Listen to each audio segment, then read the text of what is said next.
have with us, welcome to the show, Bill Douthit, Education Equity LLC, James Schulz, Assistant Professor of Education Leadership and Policy Studies at UMSL, and also still with a fellow with the Show Me Institute. That's right. And Mike Jones, Vice President, Missouri State School Board of Education. Okay, so can we just pick up for a second on what we were just talking about with Jefferson City? Are the three of you looking to Jefferson City for something tangible this session when it comes to education? From my perspective, Jefferson City would do best to get out of the way, right? So too often what Jefferson City tries to do is mandate solutions. They try to dictate what should be done, when we really need to leave room for the educators on the ground to come up with policy solutions and solutions locally. And so ideally, I'd love to see them, as Doug Thaman said, give more options to students, expand choice for students, and allow students to choose and allow schools to really be innovative. Is that what we really, is that what we need? Well, do we need some guidance and some help? I think you need guidance and help. I think the system in America is that states have primary responsibility for education. The General Assembly is where we ultimately make overarching policy relative to budget and direction. So the General Assembly does have a role in maintaining a system of public schools.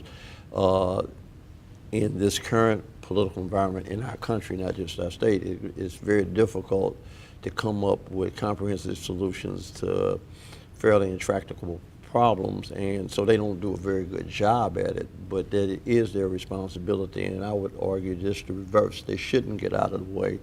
They should kind of step up and get it right.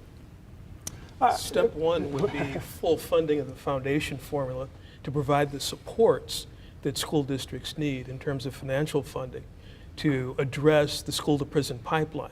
We hear, before you go, we hear that a lot about how we are not fully funding. Break that down for us in layman's terms, because we hear that a lot, that we've got a certain benchmark, but we just don't even do it. What gives? In terms of, let's look at St. Louis County, St. Louis City. The difference, St. Louis County taxpayers fund both a special school district and their local districts. St. Louis Public provides both. An apples-to-apples comparison would show that the per-pupil reimbursement rate, comparing the two, that St. Louis Public provides substantially more services for the amount of dollars received. As to the funding necessary, all the data shows that students who live in areas with a high incidence of poverty, who have educational learning deficits, need more learning supports. Part of the purpose of federal funding is to supplement state funds, not to supplant. And the issue Go ahead, I'm sorry. The issue then becomes, what is Missouri's commitment? Are we more prone to educate or incarcerate? Because if you don't provide people an education to be able to take care of themselves, to earn a living wage, then people will find other means to survive, which generates and replicates the past where incarceration seems to impact a large number of our population. Just to put the funding formula in context, I think the last time the legislature effectively addressed this was someplace in the mid to late 90s. But basically, there is a formula, fairly complicated one, is done in the back room someplace, and you really got to be you have to know some kind of dark magic in order to understand how the formula actually works. Or you can read the primer that I wrote. Yeah, okay. But it basically says the legislature saying that this is what is equitable funding for Missouri schools. Okay, and this is the formula, and this would do it, and that's a number. And then there's the appropriation process where on an annual basis they actually appropriate money for these state activities. And historically, there's this tremendous gap between what the formula that the legislature says schools need to be adequately funded and what they actually appropriate. So that gap that you're looking at, right now it's in the neighborhood of about $450 million. So there is a $400 million plus gap between what the legislature says schools in Missouri need versus what it actually funds. So your discussion is really around what they project is necessary and required versus what they actually do. Let's hear what they had to say. Last week on Stay Tuned, we had 2 state senators talking about education. Let's hear what they had to say. Real quick, not to go the whole time on education, but you okay with a little public money going to a private school? Actually, that was my proposal. The language that I put in is that public money could go to a non-religious institution. The way that I wrote that piece of legislation is that you had to go through several different tiers. So one, you could not transfer to a school unless you had a intra-district transfer opportunity first. And so that's what we wanted to do, is to limit the ability of students to leave so that we would not take away more money from the sending district. Normandy, as you know, if they had more students that left than did, they would be totally bankrupt. And that's what we were facing last year, and that's what we still can face. So right now, we've been in some negotiations. They've been very fruitful. This time around, we have the governor who is participating in these conversations. And I think he understands we're going to move forward with or without him. People need to be able to feel like no matter what zip code they live in, okay, that they're going to be able to get a quality education and have an opportunity. That's how both of us got to where, everybody, the path, the truest path and the great equalizer is education. And we have to make sure that everybody in our community has access to that, and they don't right now.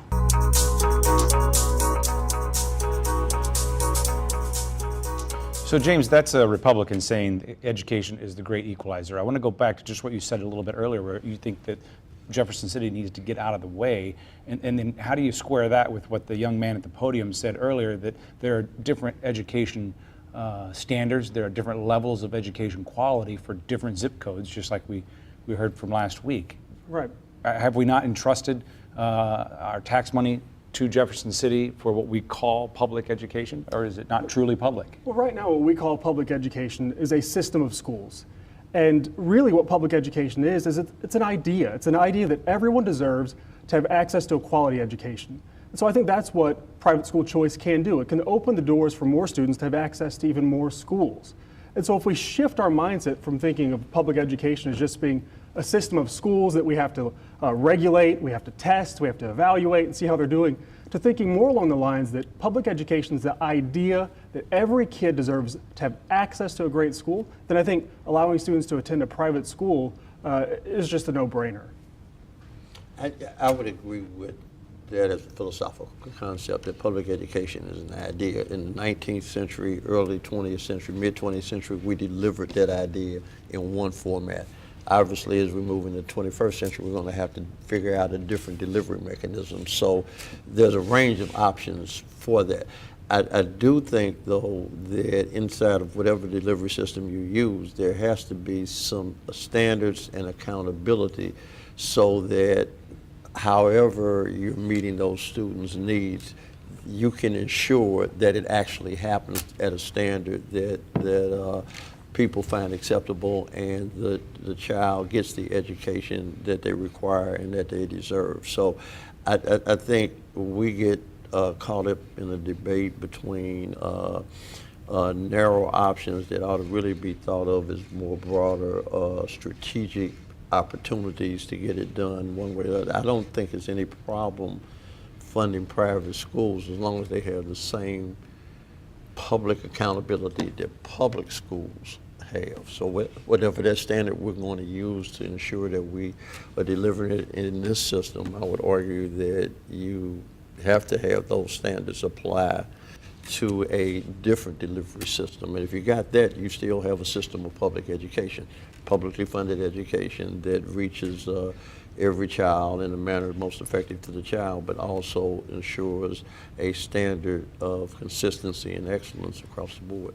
And certainly that's a good aspirational goal. However, the starting point would be the Missouri Constitution, looking at Article 9 that mandates that there be a free public education funded by the legislature. Now, certainly there'll be debates as to what that means and whether or not public funds can be diverted for private use.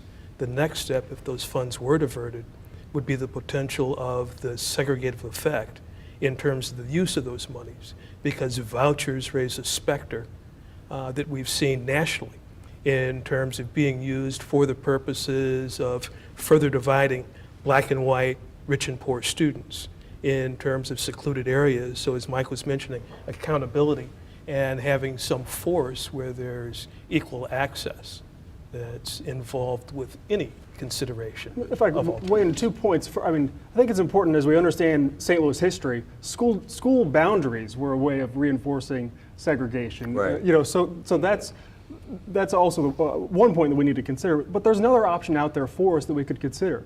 Tax credit scholarships. We have a bill right now called Equal Opportunity Scholarships, which the outcome is the same. It provides scholarships for students to attend private schools, but it does it through private donations, through tax credits where we get people to give money to scholarship organizations. So the outcome's the same, but the money doesn't come through the legislature. It's not a voucher. The U.S. Supreme Court has ruled that the dollars aren't public dollars because they never flow into the government treasury. And so there are other ways to think about this. If we want to provide students with options, there are other ways that we can do it.